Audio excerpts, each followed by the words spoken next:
So yeah, I was talking to my Chinese friend about the predicament I'm in. Let's call it a predicament, yeah? Okay. And he said, "Oi, Lao Wai, stop being ridiculous." He said, "You live in China now, and when you live in China, there's one thing you need to know. Being young in China kind of sucks, and being old is where it's at." And these silver-haired badasses need no introduction. Just go to any public space or park in China and you will come across the Sino Seniors. Retired folk living their best life with a zest and energy that would put most 21-year-olds across the world to shame. Today we're going to discuss why growing old in China is, simply put, so much bloody fun. But first, let's backtrack a little bit. We grew up in the UK where young people have a lot more freedom and often a lot less responsibilities than young people here in China. And in Western films, music, and other popular culture, there's a popular concept called live fast, die young, which means, well, actually, I'll tell you what it doesn't mean. It doesn't mean spending your whole entire youth sat in your dorm room studying. That's for sure. Basically, in the UK, people try to pack in as much as possible into their youth. Experiences, travel, partying, because they know it won't last forever.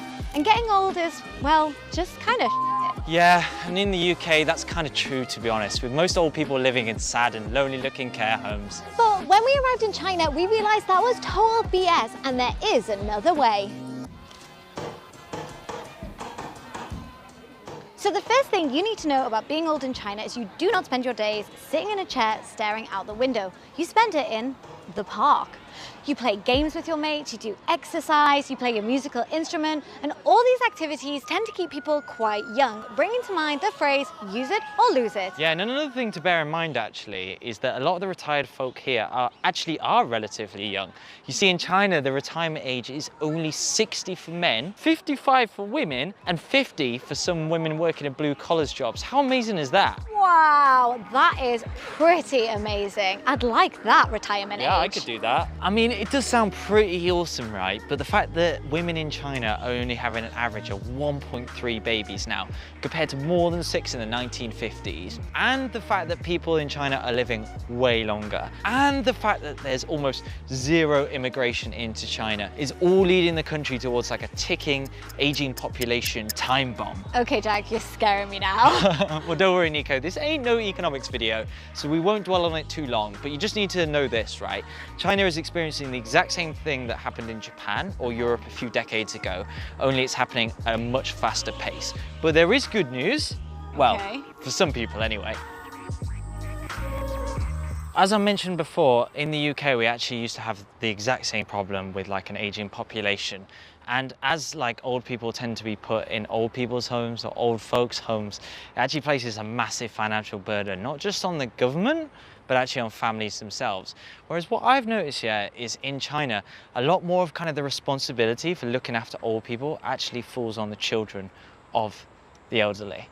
Yeah, I've noticed that as well. It seems here a lot of generations all live under the same roof, which means it works both ways. So if the grandparents get sick, the parents can look after them. And if the parents need help with the kids, then the grandparents are there to look after the kids. And it's so sweet when you go to a park and you see the grandparents playing with the kids. It's so adorable. So cute. And I definitely don't think you'd really see that in the UK as often, would you? Because it's actually a lot less common for like multiple generations of the same family to live under the same roof. Yeah, I totally agree. I also feel like there's this kind of stigma against mother-in-laws and not a lot of people could handle it.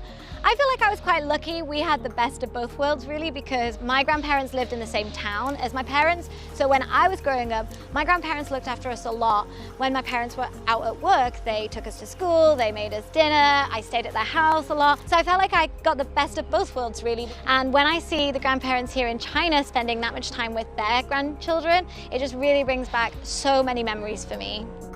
I'd say that Chinese people are generally a lot less selfish, to be honest, and I think they're kind of expected to put the needs of the family before their own. Oftentimes it'll actually be the older members of the family who are calling the shots. That's because in China, people really respect the wisdom of age. So when I was researching this video, I kept coming across the term filial piety, which is basically a Confucian idea that you need to show respect for your elders and pay them back for the burden of looking after you when you were young. And I also heard that way back in the day, a man was supposed to honor his deceased father by occupying a hut next to his grave for 25 whole months, as well as abstaining from meat, wine, and even sex. But these days things have definitely moved on, but I have noticed just how much respect people still have for their elders, especially in the workplace. So Jack, what have you noticed about age dynamics in the workplace? Well, to sum it up, I'd say it's bloody important. So the first thing you need to know is that you must respect the leaders at all costs. Yeah. The oldest person will definitely have the authority. Yeah. I've noticed a lot of my Chinese colleagues like cover up their leader's mess. To upset save the face. leader. Yeah, to help everyone save definitely. face. So when you go on a business trip in China, you will obviously go for a lot of dinners. Often a lot of baijiu is consumed. You'll end up eating in a big, like, circular table in a private room. Whoever the most senior person will take their position at the head of the table, usually facing the door. Because I was kind of the guest, or they didn't have a lot of foreigners coming to their area, they would then invite me to sit on to their left or right, and then I'd always feel a bit embarrassed. Pressure. Yeah, I'd always feel a bit embarrassed. You know, they'd be feeding me with their chopsticks, feeding me their baijiu. Well, even though China is developing rapidly, it still keeps a lot of its old traditions. Yeah, and did you hear the one about the national judicial exam for a few years ago? The one, is this a joke? Sounds like a joke, right? It definitely isn't. This is very serious matter. So basically, national judicial exam is what you have to take if you want to be a lawyer in China, right? Okay. This is an objective, right or wrong test question. Would you like to hear it? Yeah, sure, hit me. If there's a burning building Uh-huh. and your mother and your girlfriend are trapped inside, who would you save?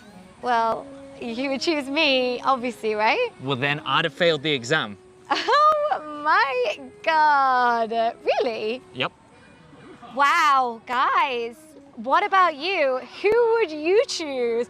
Leave us a comment below letting us know, would you pick your girlfriend or wife or your mother? Dun dun dun. Yeah, I'm super intrigued to see the responses. Yeah, really though, who would you have picked?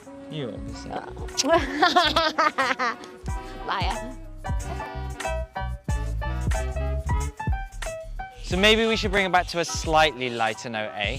Do you think that China would be a good place to retire? Oh my God, I think it would be the best place. I would love to spend my days dancing or working out. Here, that would be sick.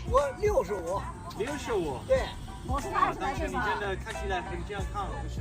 对呀、 65, look at him, he's much stronger than me.